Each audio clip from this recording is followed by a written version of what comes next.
Assalamualaikum warahmatullahi wabarakatuh. Selamat pagi adik-adik sekalian. Kita lanjutkan pembelajarannya untuk uji capaian pembelajaran yang pertama, atau bisa juga dikatakan sebagai UAS ya, ujian akhir semester, atau ada juga yang menamakan sumatif akhir semester yang ganjil atau semester pertama untuk yang kelas ke-8. Oke, langsung saja ya kita masuk ke pilihan ganda. Pilihlah salah satu jawaban yang tepat. Perhatikan gambar berikut. Ini tentunya adalah penampang melintang dari sebuah daun ya. Berdasarkan gambar tersebut, pernyataan yang tepat berkaitan dengan jaringan nomor 1 dan nomor 2 adalah nomor 1 ini pasti ini bentuknya kan silindris ya. Atau teratur, bisa dikatakan sebagai jaringan palisade atau jaringan pagar. Ada yang mengatakan jaringan pagar, ada yang mengatakan jaringan tiang, ada yang mengatakan jaringan palisade. Itu semuanya sama. Sedangkan yang nomor 2 ini berongga ya, bisa untuk menyimpan gas, ini dinamakan adalah jaringan spon. Ada juga yang menamakan jaringan bunga karang.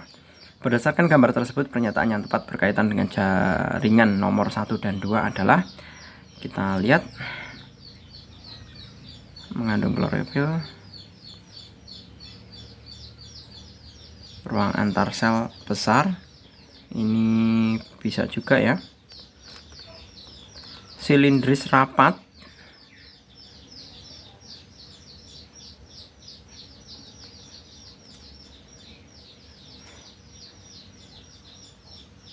yang lebih tepat adalah ini hampir sama semua ya. Kalau sel tidak teratur ini salah.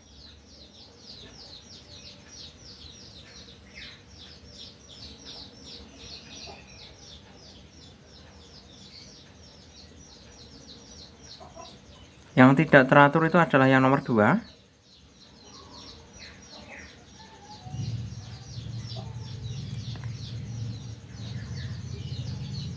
Yang tepat adalah yang C ya. Bentuk sel silindris rapat dan banyak kloroplas berdinding tipis. Sedangkan nomor 2, bentuk sel tidak teratur mengandung klorofil ya, zat hijau daun, dan ruang antar sel besar. Nah, yang lebih tepat adalah yang C. Berikutnya, Pak Zul geser aja untuk menjelaskan yang ini ya.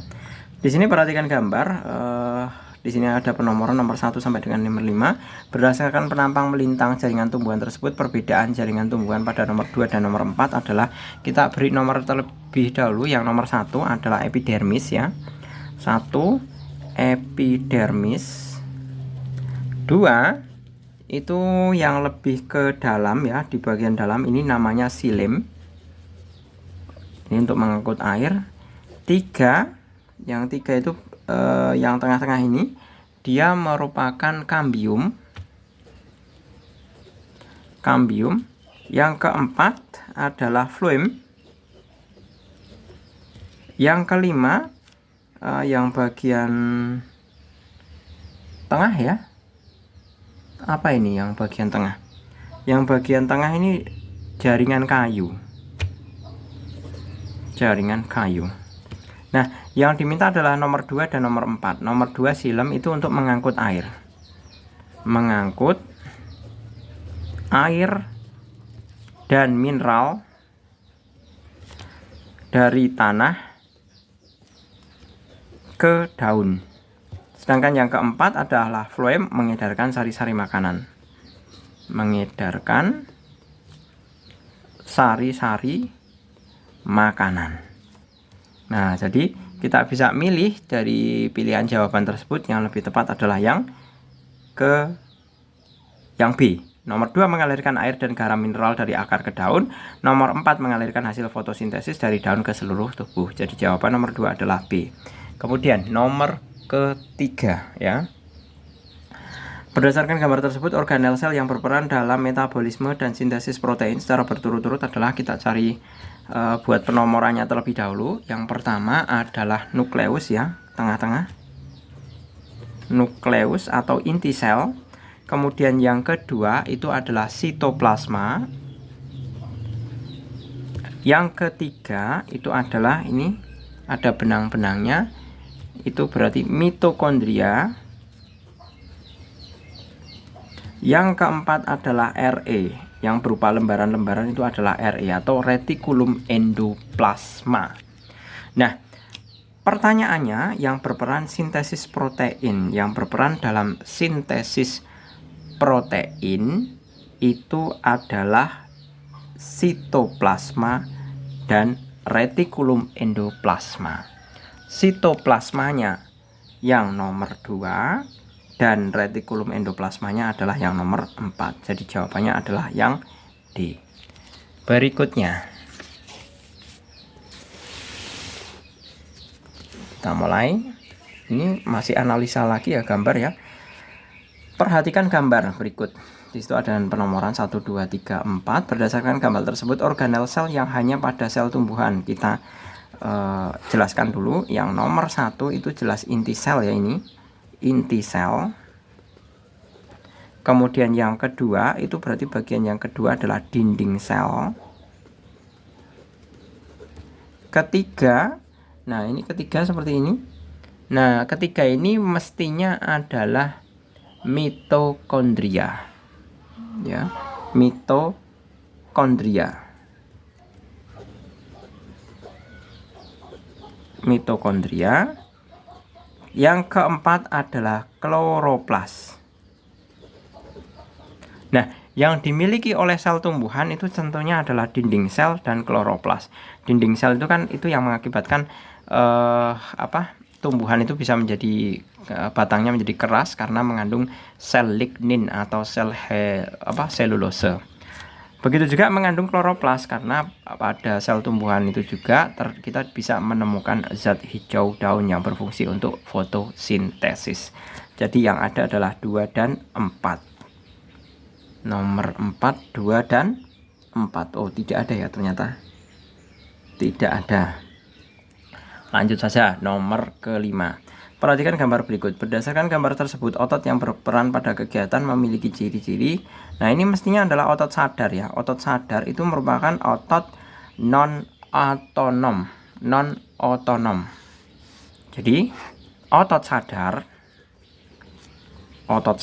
itu sama dengan non-otonom. Nah, ciri lainnya lagi otot sadar itu adalah pastinya adalah otot lurik ya. Nah, otot lurik itu berinti banyak di tepi dan bekerja non-otonom. Jadi jawaban 5 adalah yang C. Berikutnya, perhatikan gambar berikut. Gambar berikut merupakan contoh bahan makanan yang kaya akan, ini ada telur, ini ada ikan ya. Telur, ikan, daging, susu. Nah, itu tentunya banyak mengandung protein ya. Di sini ada protein. Berikutnya, di antara vitamin tersebut terdapat vitamin yang larut dalam lemak. Ada pula yang larut dalam air. Vitamin yang larut dalam air adalah nomor. Nah, ini Pak Jul berikan pengertian terlebih dahulu ya, bahwa penggolongan vitamin berdasarkan kelarutannya itu ada 2, ada yang larut di dalam lemak, ada yang larut di dalam air. Yang larut di dalam lemak, itu adalah vitamin ADEK. ADEK. Kalau larut dalam air, itu adalah vitamin B dan C. Jadi yang larut dalam air adalah B dan C. B, C, 2, 3. Jawabannya yang A. 8. Perhatikan gambar berikut. Berdasarkan gambar tersebut, organ pencernaan yang menghasilkan getah pencernaan yang mempunyai fungsi membunuh kuman dan mengemulsikan lemak sehingga mudah dicerna oleh enzim adalah nomor. Jelas itu merupakan hati yang berfungsi untuk mengemulsikan getah. Jadi jawabannya adalah yang 1, yaitu A. Berikutnya, salah satu upaya menghindari gangguan pada organ pencernaan tersebut adalah ini lambung ya. Mengunah makanan sampai halus, benar. Makanan tidak kunyah, salah. Makan dan berbicara bersamaan, ini juga salah ya, nanti bisa mengakibatkan tersedak. Makan dengan tenang, itu benar. Tapi yang lebih tepat untuk menghindari gangguan. Kalau menghindari gangguan mestinya adalah mengunyah makanan sampai halus. Jadi nomor 9 adalah yang A. Seperti itu. Berikutnya yang nomor 10. Oke, di sini ada 2 buah organ ya. Yang pertama ini adalah tentunya adalah organ hati dan ini adalah lambung. Nah, sebagai perbandingannya bahwa organ hati itu fungsinya adalah menghasilkan getah empedu ya. Hati menghasilkan getah empedu. Berarti kemungkinan yang benar adalah B dan D. B dan D. Nah, sekarang tinggal kita cocokkan mengenai lambung. Lambungnya itu akan menghasilkan apa saja? Di lambung itu akan menghasilkan enzim-enzim yang diperlukan. Di antaranya adalah enzim hati ya. Hati itu menghasilkan HCl, kemudian pepsin,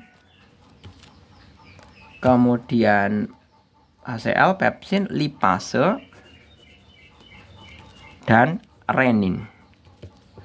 Nah, kita lihat di sini HCl, pepsin, renin, HCl, pepsin, renin. Nah, ini ada tripsin. Tripsin itu di usus halus ya, atau di usus 12 jari lebih tepatnya. Jadi jawaban yang tepat 10 adalah yang B. Berikutnya nomor 11. Berdasarkan sumbernya, zat aditif makanan dibagi menjadi 2, yaitu zat aditif alami dan zat aditif buatan. Pernyataan yang tepat berkaitan dengan hal tersebut adalah zat aditif alami seperti MSG lebih aman, salah. Zat aditif buatan seperti BHA, sakarin, etil butirat karena lebih aman, ini juga salah ya. Zat aditif buatan misalnya garam dapur, bawang putih, dan daun suci lebih aman digunakan dibandingkan zat aditif ini mestinya alami, bukan buatan. Ini C, salah. Zat aditif alami seperti kunyit, gula aren, dan garam dapur lebih aman digunakan dibanding zat aditif buatan. Nah, ini benar. Jadi jawaban nomor 11 adalah D. 12 sekarang. Teknik pengawetan ikan agar tidak cepat membusuk sesuai urutannya adalah, sesuai urutannya berarti kita bisa mengawetkan ikan dengan cara pertama, mancing, bukan mancing juga ya, menjala ikan dari laut, otomatis diawetkan dengan cara didinginkan dengan dikasih es. Itu langkah pertama mestinya. Kemudian setelah didinginkan bisa dikalengkan. Kemudian bisa juga habis dikalengkan ditambahkan garam. Boleh dikalengkan, boleh ditambah garam. Seperti itu. Jadi 12 jawaban yang tepat adalah yang B. 13 sekarang. Penggunaan MSG bertujuan menambah cita rasa makanan, namun penggunaan MSG harus dibatasi. Bahan campuran yang dapat digunakan untuk menggantikan MSG adalah MSG itu bahan penyedap ya, yang singkatannya adalah monosodium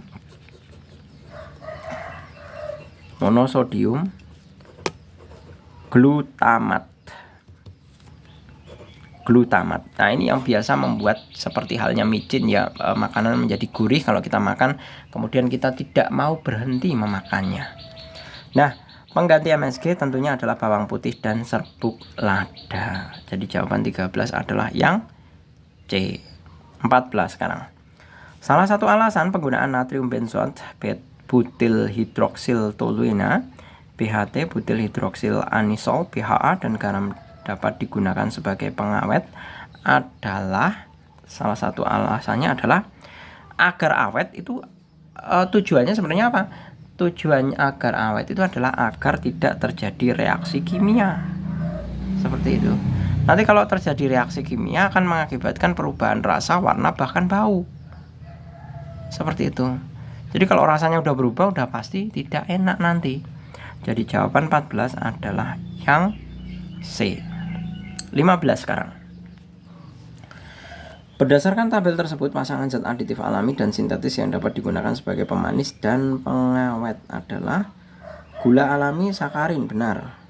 Garam ini pengawet, tartrazin itu pewarna, berarti ini salah, 2. Kunyit pewarna, MSG pengawet, salah juga. Bawang putih penyedap, natrium benzoat penyedap, berarti otomatis yang benar adalah 1 dan 4, yaitu B. Jawaban 15 adalah B. Berikutnya, Jantung berperan sebagai pemompa darah ke seluruh tubuh. Jantung memiliki 4 ruang, yaitu bilik kanan, serambi kanan, bilik kiri, dan serambi kiri. Sesuai dengan peranannya, ruang jantung yang memiliki dinding yang lebih tebal dari ruang-ruang yang lainnya adalah yang paling tebal dari ruang-ruang lainnya adalah jelas bilik kiri, ya. Bilik kiri. 17. Katup berbentuk bulan sabit atau valvula semilunaris yang mencegah darah masuk kembali ke bilik jantung yang berasal dari paru-paru terdapat di antara. Nah, kalau 17 ini valvula semilunaris ini, valvula semilunaris ini ada 2 lokasinya, ada 2 tempat yang bisa kita temukan katup ini. Yang pertama adalah bilik kanan dengan arteri pulmonalis. Yang kedua ada pada bilik kiri dengan aorta. Nah, berarti kita bisa memilih jawabannya adalah antara aorta dan bilik kiri. Di sini sesuai ya, yang D. Berikutnya nomor 18. Setelah terjadi pertukaran gas di paru-paru, darah menuju ke serambi kiri, lalu ke bilik kiri, dan selanjutnya dipompa keluar ke seluruh tubuh melalui pembuluh darah yang disebut. Hasil pompanya itu dialirkan melalui pembuluh nadi, dan pembuluh nadi yang terbesar adalah aorta. Jadi melalui aorta, pembuluh nadi yang terbesar yang pertama kali, ya, atau yang lengket dengan bilik kiri, melekat dengan bilik kiri, itu adalah aorta. Berikutnya nomor 19. Perhatikan gangguan pada sistem sirkulasi berikut. Nah, di sini ada sebuah kelainan ya. Tapi kita analisa terlebih dahulu. Gangguan pada sistem sirkulasi yang berhubungan dengan kadar lemak tinggi dalam pembuluh darah adalah, nah ini udah bisa langsung kedetek ya. Kalau masalah urusan lemak itu pasti arteri sklerosis dan aterosklerosis. Aterosklerosis itu merupakan pengerasan arteri akibat penumpukan lemak. Itu aterosklerosis. Nah, arteriosklerosis ini merupakan salah satu jenis aterosklerosis. Jadi 4 dan 6 yaitu D. 20 sekarang. 20. Pembuluh darah. Tabel ya. Perbedaan pembuluh nadi dan vena yang tepat adalah nomor, kita lihat, nadi luka darah mengalir, vena luka darah memancar. Salah.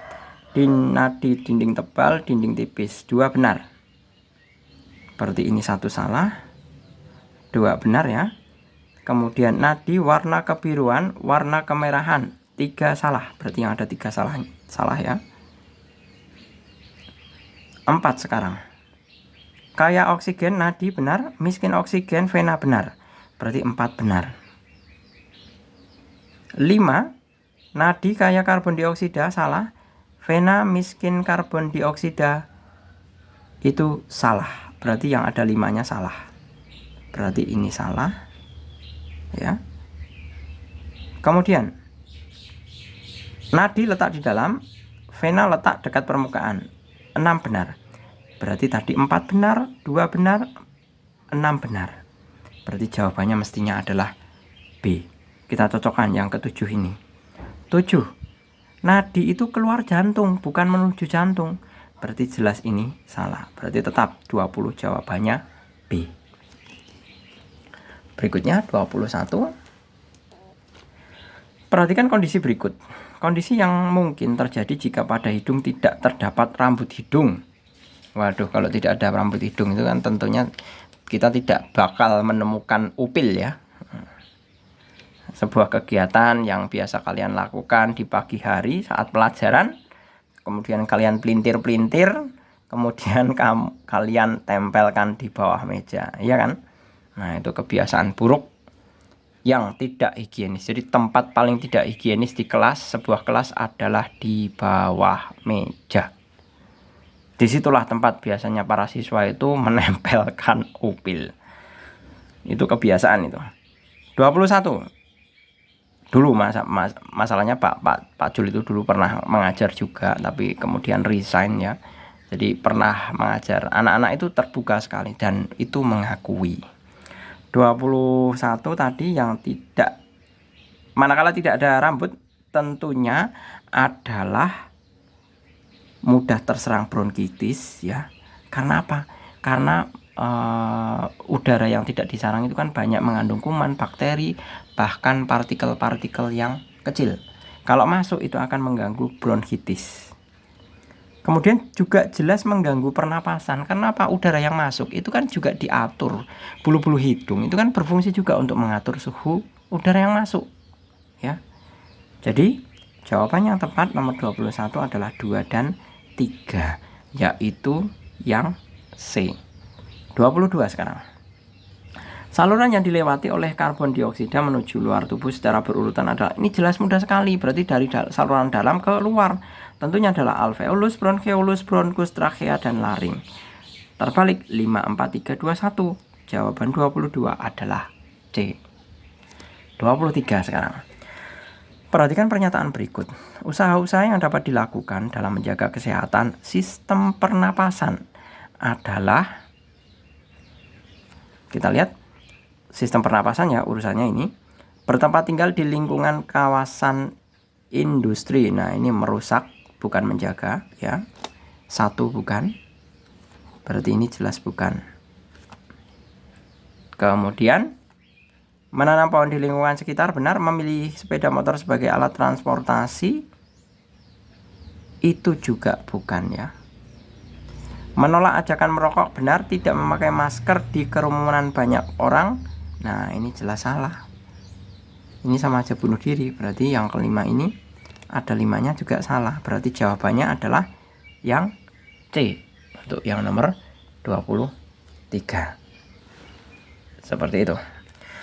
24. Jika seseorang mengalami kecelakaan tenggelam di dalam air dan tidak bisa menyelamatkan diri, proses pernapasan terganggu karena jelas tidak bisa bernapas dia. Karena di dalam air kita kan tidak bisa bernapas kecuali kalau kita memakai tabung gas. Maksudnya tabung gas yang berisi oksigen, bukan tabung gas LPG ya. Seperti itu. Jadi proses pernapasan terganggu karena pertukaran gas terganggu karena paru-paru terisi oleh air. Jadi jawabannya adalah yang D. 25.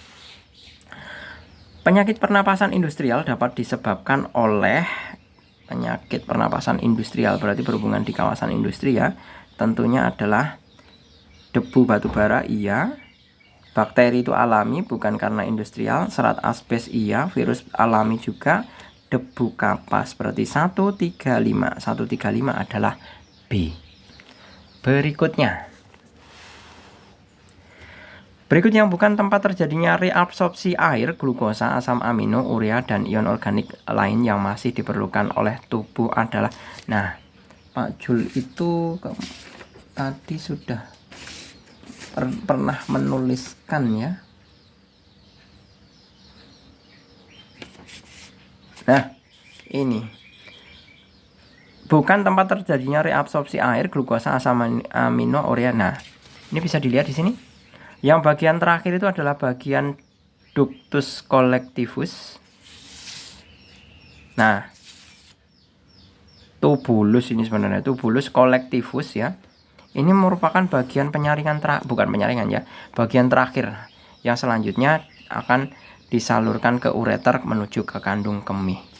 Jadi, yang bukan tempat terjadinya reabsorpsi air, glukosa, asam amino, urea, dan ion organik lain yang masih diperlukan oleh tubuh adalah yang tubulus collectivus ya. 26 adalah yang D karena dia yang terakhir. 27. Organ ekskresi yang mempunyai peran menetralkan obat dan racun yang masuk ke dalam tubuh adalah jelas dia adalah hati. Kemudian 28, zat warna empedu berwarna hijau kebiru-biruan yang dibuat di dalam hati merupakan sisa perombakan eritrosit yang rusak. Ya. Jadi sel darah merah yang rusak itu dirombak di dalam hati. Kalau misalkan rusak, itu akan menjadi zat warna empedu atau bilirubin. 28 adalah B. Berikutnya 29. Hasil pencernaan gula yang berlebihan di dalam tubuh oleh hati disimpan dalam bentuk jelas di dalam bentuk gula otot atau istilahnya glikogen. 30. Zat warna empedu yang diubah oleh bakteri usus dan berguna untuk memberi warna feses dan urin adalah jelas urobilin. Seperti itu.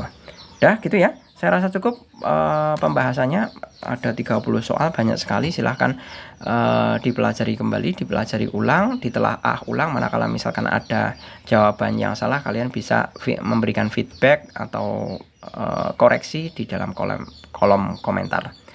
Gitu saya akhiri, semoga bermanfaat. Terima kasih, selamat pagi. Assalamualaikum warahmatullahi wabarakatuh.